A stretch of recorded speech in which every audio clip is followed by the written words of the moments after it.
Benny going. I feel like a feather in the breeze.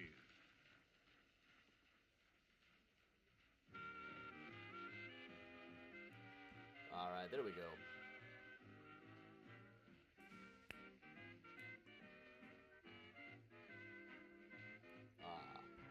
Here we go. Okay. Should be able to hear me better now. Welcome along, everybody. Hey, Denise and Luann.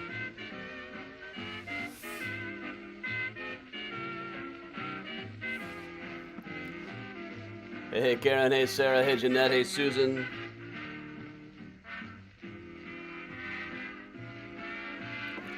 Hey, Diane. Hey, Timothy. Carrie.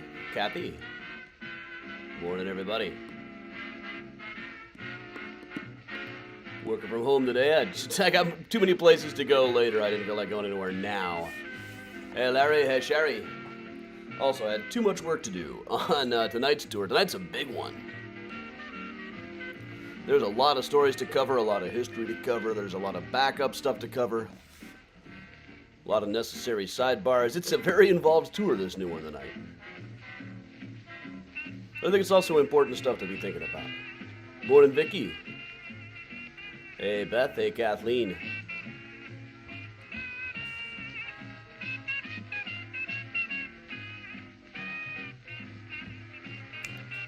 Hey, Eileen. Hey, Kathleen. Hey, Susan.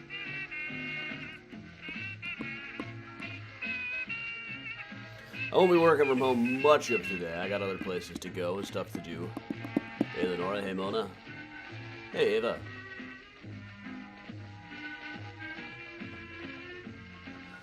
Now the box, there's a couple of boxes. The boxes just pile up in this place. Hey, Bob. Hey, Carolyn in French Lick. I just found an article about French Lick, about all the gambling palaces in French Lick in the early 20th century. Quite the gambling town, it seems like. Hey, Linda. Hey, Georgia. Morning, Joanne.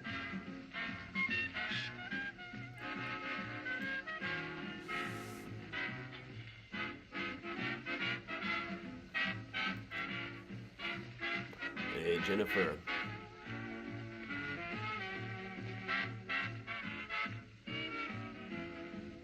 Hey, Ann. Yep. Yeah, I might be going downtown today for some work. Plus, I've got a great murder story that I think I can work in on next Thursday. Ah, Kristen, that sucks.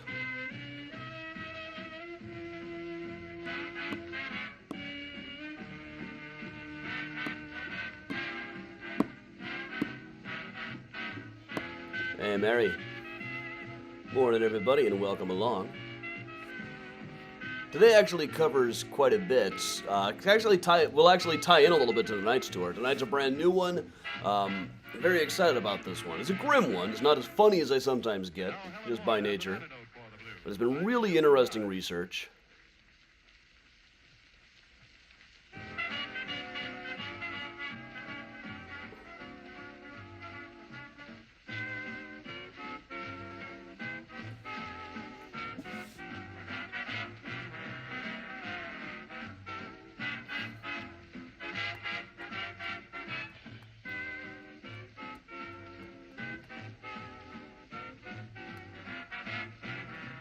Oh, Jan, that'll be interesting.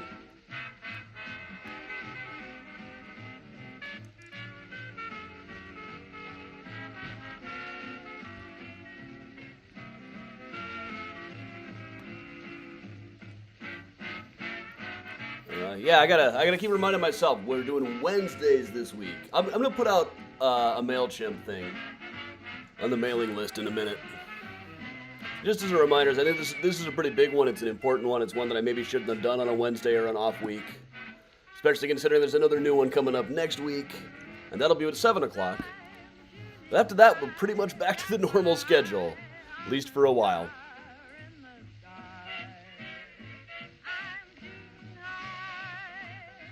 Alright. Well, that's enough time for people to come online. So today what we're going to do is I got a lot going on today. I got to do a lot of running around, so I figured I would stick around at home.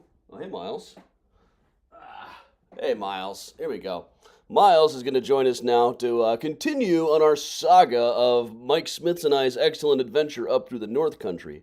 First for a screening of his film, and also for a pilgrimage to Bob Dylan-related sites, one of which actually ties in to tonight's tour. So first of all, this is Dinkytown in Minneapolis, where we repaired right after our last episode, where we went to the bowling alley. This is the old Gray's drugstore. We wanted to check this one out because Dylan apparently in college lived above the drugstore for a while. This up here would have been his door to his apartment. Dinkytown was like the cool part of Minneapolis at the time, where all the college kids hung out. From there that evening we went to see Mike's movie at the Parkway Theater in Minneapolis. I'll make that a bit bigger. The Minnesota premiere. The Parkway is a really cool theater. The next night we went to see Rocky Horror there. Look at their agenda here. For January, Empire Strikes Back, a short film competition, Cool Runnings, a documentary about, I think that's a tribute act for Joni Mitchell. They have a lot of tribute acts there. The Thing, Batman Returns, a Bill Evans thing, Grand Budapest Hotel, Relative, Legend 1985, The Brother Brothers, which were a comedy thing, Rocky Horror, The Shining, Hurricane Live Band Karaoke, The Mighty Ducks, Minneapolis Classic, of course. Though I really prefer, there's this exhilarating opening scene in Mighty Ducks 2 in which they have the Get the Gang Back Together sequence, in which they rollerblade across an improbable section of the Twin Cities, breaking any number of laws, probably killing one guy. It's exhilarating to watch. Not gonna say I recommend the movie or anything, but that opening sequence, sure.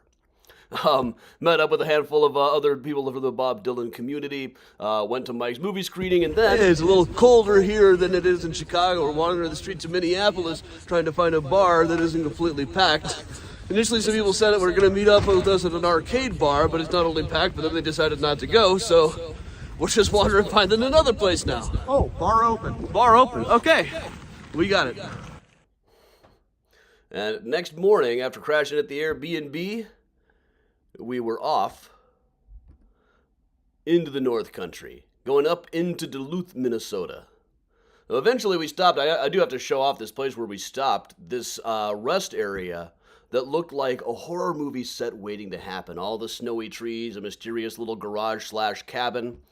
We've all thought that icicles like this might make a perfect murder weapon, right? Right? Because they melt away afterwards. I'm sure that's been done in... that was probably already a trope in murder stories by the turn of the 20th century, if not earlier than that. And also, just to make it even more of a horror movie set, inside, the payphone was out of order. It's like, it's your whole horror movie starter kit right there. And hence, from there, the trees started getting bigger, the hills started getting a little more noticeable. You know, there's a line in a Dylan song about the hills of old Duluth, but even despite that, I never really pictured it as a particularly hill-based region. I mean, we're in the Midwest here, the Land O'Lakes. But as we get around the curve here, pulling in towards Duluth, you start to see right on the other end of these trees is Lake Superior.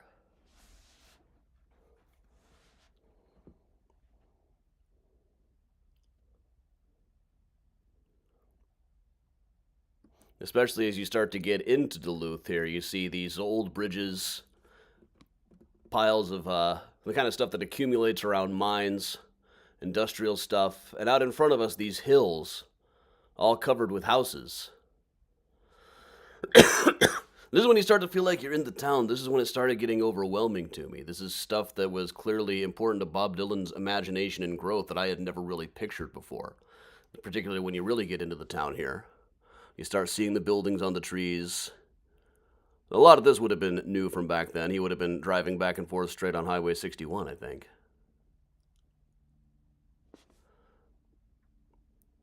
So once you start getting into here and you see that streets are like this, leading down the hill to the churches and Lake Superior down below and all the mining stuff. I did not picture the town looking like this. You might as well be in Sweden for some of this.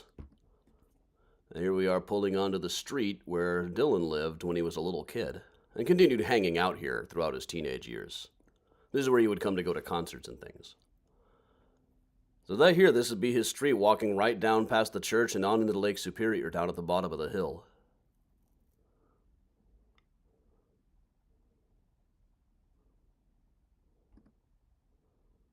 And of course, I feel like it was perfect that we went here in the winter. I feel like you're not getting the proper Duluth experience if you go when there's not snow all over the place, when it's not a gray, grim day like this. He told an interviewer in the 70s he grew up in a place so foreign you can't even imagine it. You didn't need drugs, you could have hallucinatory experiences just staring out your window into the plain whiteness of everything. Here we are at his house. And you notice we did this on the morning mini tour. You might remember a woman came out with a guest book for us to sign. And I did. It's kind of a blurry shot, but I signed Adam Seltzer and the Mysterians, Chicago, Illinois. So you are all represented there. Well, there we explored Duluth a little bit. In particular, there was one place that was on our agenda that the woman at this house told us we especially had to pick out because it was particularly important. Is down at the bottom of that street is a monument. In 1920, 3 circus performers were lynched here in Duluth after an accusation of sexual assault. There was no physical evidence, but the 3 of them were lynched by a crowd numbering in the thousands, hanged from a telegraph pole. Postcards were taken of it. There's a Dylan line about postcards of the hanging the circuses in town. Whether that's really what he had in mind when he wrote that line is anybody's guess, but it probably would have been lurking in his subconscious. And then down in the corner, I thought it was just going to be a plaque or something, as they usually do when they commemorate these things at all. Really, almost any town like this size, like Topeka or something, would have had incidents like this. At least once or twice. In this case, usually if they commemorate it at all, it's usually with a plaque or something, but here they have this entire plaza set aside on this brick street that I will always be in my head when I listen to Desolation Row now. But here it is, an entire plaza with various quotes, including the first line of the newspaper report the next day: an event has happened of which it is difficult to speak and impossible to remain silent.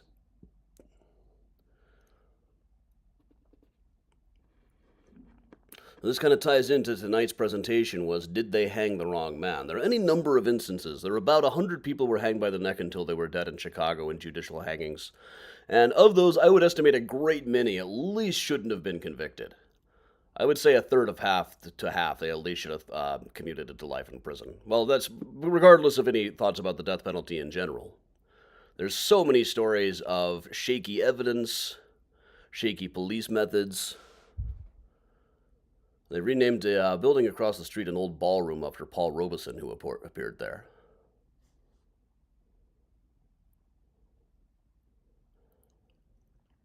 So yeah, this ties in. I'm really very impressed. They have life-sized monuments to the 3 men who were killed. It's very sad, but it does in fact feel heavy as hell. And kudos to Duluth for giving it such a prominent space and such a large space where it is absolutely impossible to ignore. It's not just like a plaque on the ground. Like you see similar events commemorated with like a tiny little thing on the ground in the financial district in New York that you could walk by a million times and never see. This one, they really put it right in your face with quotes about how it's to just talk about forgive and forget would have to indicate that there's nothing wrong with our history. Just to end this one on slightly a lighter note than this, because this is a particularly grim one, not too far away was the Duluth National Guard Armory, which, this is part of why I felt okay going this. It's a little bit creepy stalking a guy like this, going to his boyhood home and stuff, but here at the Duluth National Armory, Bob went to see Buddy Holly a couple of days before the day the music died on the Winter Dance Party tour.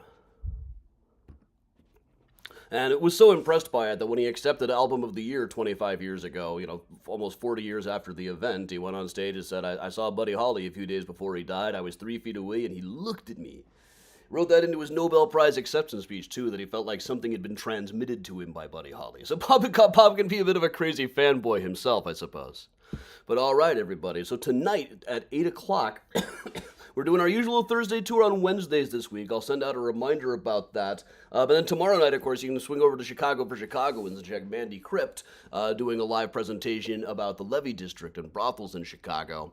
I don't know how ticket sales are going for mine. It might be sold out by now, but mine will be next Thursday, all about lost vice districts. I just found a really cool story this morning while working on stuff for that. A very interesting murder story.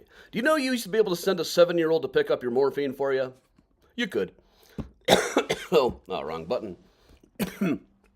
So coming up tomorrow night. Tonight at 8 o'clock will be my talk. Tomorrow at 7. Tune in on Chicago for Chicagoans from Andy on the Levee. And next Thursday at 7 o'clock, we'll just do that for the weekly tour, me on Lost Vice Districts of Chicago. And coming soon, once again, we're starting to test recipes and things for Mysterious Chicago dinner presentations. These will be live presentations with food, with desserts, with cocktails, depending on which venue we're recreating, which era we're recreating, and what size of space we have to work with, of course. But we're all very excited about this. I'm still trying to figure out things like how we can possibly make this cost-effective, let alone profitable, but that's for me to worry about and for you to enjoy. So I will see you all back tonight, 8 p.m., right here on Mysterious Chicago for Did They Hang the Wrong Man? Brand new presentation. Some of it is stories we've covered before. Others is stuff that is brand new here at Mysterious Chicago. And even the stuff that we've done before, I've tried to get a whole new setup on it. New pictures, new video footage, new whatever I can get. So thanks a lot for joining me, everybody. I'm Adam from Mysterious Chicago Tours, telling everybody to stay safe and stay strong. And of course, everybody, if you can, remember, stay spooky. Until tonight,